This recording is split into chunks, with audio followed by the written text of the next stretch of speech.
Welcome back. We're wrapping up our discussion on the federal Conservative leadership contest.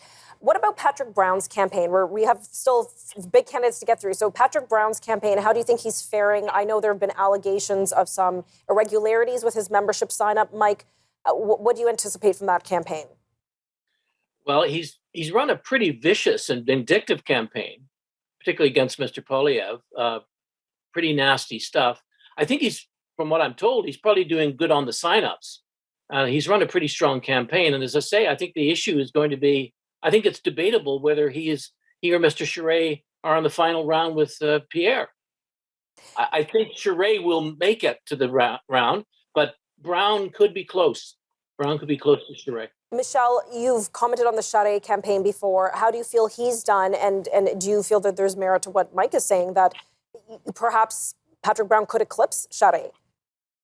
No, he's not going to eclipse him. At the end of the day, I think we have a very educated and well-informed conservative base. And I think that anybody who looks at it is going to be like, yes, you have Patrick Brown. He's mayor. That's fine. And I'm sitting there going like, but why not get somebody who's seasoned, who's been there and done that, who actually has a fantastic job right now and is leaving that fantastic job to run for the Conservative leadership, which frankly, he doesn't need to because he's close to retirement and makes very good money. Why is he doing it?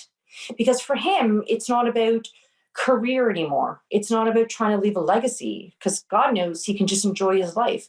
It's about Canada needs a real leader, somebody who can carry us because God knows we need help in this country. And the only one I believe that can do it is Charest. Because I'm very pragmatic. We are all idealistic in some ways, but we've had 3 idealistic elections and we've not got a leader that can get elected. So I think that Charest can carry the base. So some people might push back and say, well, that's where Pierre Poilievre would come in. Poilievre, he's been vocal on these issues, leading on lots of these issues from within the House of Commons for the last few years, even when he was in the O'Toole government or the O'Toole opposition. Mike, what do you think Pierre Poilievre is? I think everybody knows or expects that he will be on that final ballot. Yes. What are your thoughts on his campaign, Mike, and how would that fare vis-a-vis Charest? Well, I think I agree in part with what Michelle said. I think the Conservative Party really has to ask itself, assuming this comes down to Charest, right, yeah, and Poilievre, and it certainly looks that way. I was just suggesting an outlier, a possibility Brown. I think that the real issue is I don't disagree with a lot of things she said about Mr. Charest. Here's the problem. Mr. Poilievre has the best chance of winning the party base and winning the party election. I think Mr. Charest is far more electable outside the party. Exactly. So in a general election, in the general, like when it's Liberals versus NDP and Conservatives. The argument on the other side I hear, not just from social conservatives, is Charest, and all the things that Michelle said are correct, but it's kind of back to the future. It's back to the old PC party. And there's also a strong sense that if Mr. Charest could become the leader of the party, he'd be very able and wins a general election, even with the majority, a lot of conservatives say to me, there'd be no difference in public policy in this country. There'd be no substantive difference in public policy except on the margins. And that is what conservatives have to ask themselves. If the name of the game is office and power and winning, which is what the Liberal game is, then Charest's your guy, no question. But then don't have any illusions that substantive public policy, social, economic, or political, will be that different on the NDP Liberal trend line. And that's fine.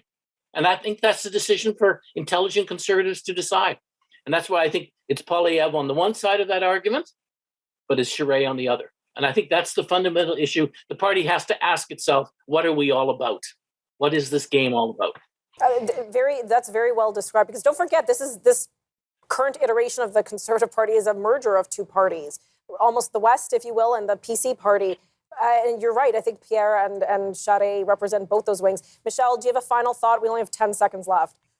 I do. Poilievre has gone through a different echelon. I can call it an echelon because now he's talking about firing the Bank of Canada governor and getting Bitcoin. And I'm sitting there going like, I know you're doing this to get voters, but at the end of the day, it doesn't make sense. And so for me is this, I'll run the next time but it'll only be if Sheree is leader, because I'm a pragmatist. And at the end of the day, I am tired of sitting and complaining. I just want to let's just do and cut taxes and make Canadians actually afford to buy food and pay their bills. That's it. Okay, on that note, I'll leave it be. Thank you both so much. We'll pick this up probably in a month's time and get an update from you both. Thank you. And that's all for Counterpoint. I'm Tanya Granick-Allen.